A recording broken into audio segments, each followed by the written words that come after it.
Desde el mirador de Cabana Sur, muy alegres, nostálgicos, con este panorama muy hermoso, con el gran tutela de nuestro Apu Mayor el Jaguarazo,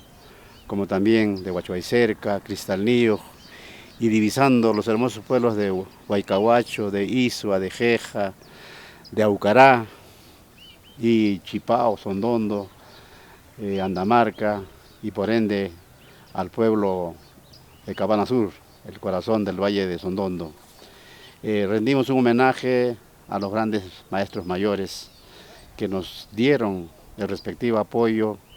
el respectivo formación en valores para poder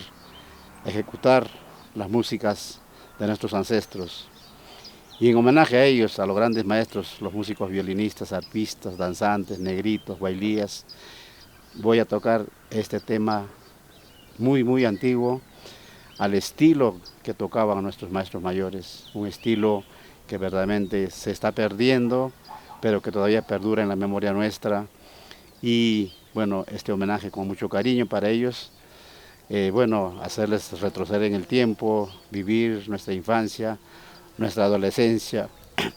el haber comido las tunas, el haber jugado con la quililinca de las pajpas, el haber volado cometa, el haber jugado con el chuy, con los porotos, con nuestros hermanos pequeñitos, y en el Cerro Calvario igual, ¿no? Haber jugado en la Plaza de Armas,